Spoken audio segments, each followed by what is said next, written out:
Iti karita gundaway gagayem ken nakabsat ket inakipabuya detoy panakiya salsarita ken ni Yusek Martin Dino iti Barangay Affairs iti bianti Department of Interior and Local Government iti Central Office.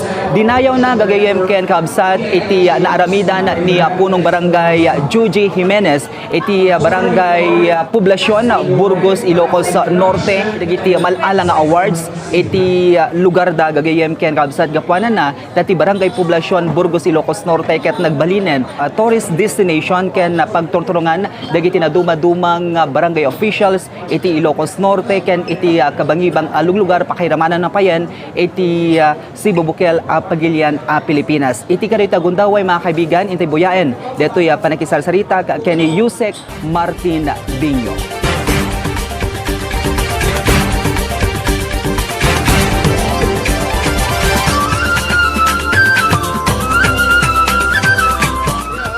Ang Burgos, yung Barangay Burgos sa Ilocos Norte ay destination na ngayon. Kasi alam mo, best practice yan eh. Nagpapasalamat ako kay Kapitan Joji. Actually, naimbitahan niya ako dyan. Nakita ko, no? Yes, sir.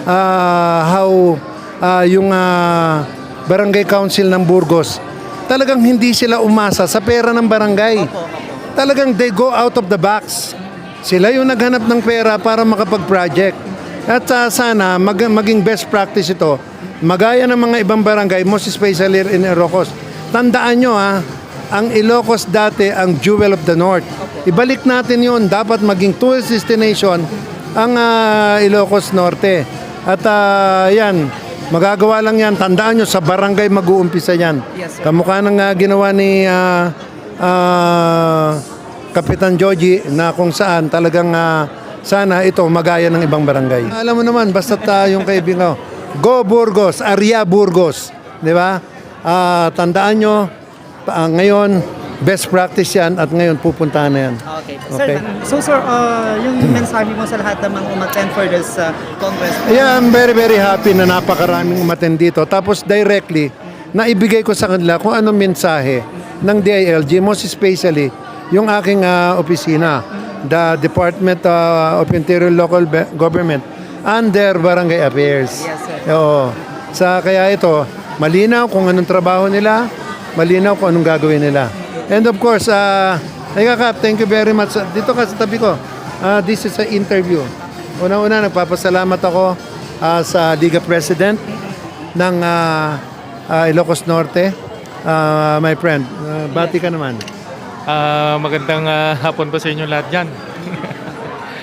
At, very successful. Ilan ang attendee mo? 800. 800, grabe. At itong 800 na to, ito yung talagang katulong ng national government. Kamukha nito dito sa aming kampanya dito ngayon sa COVID-19. Yes, sir. Ito yung sa coronavirus.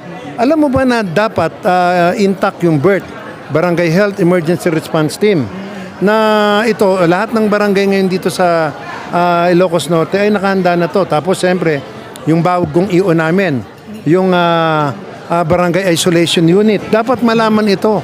Tapos yung PPE, Personal Protective Equipment. Kaya ito, bukas hihimayin ito ng mga speaker. Kaya lang ngayon, pinalatag ko na kung anong gagawin ng mga barangay. Okay.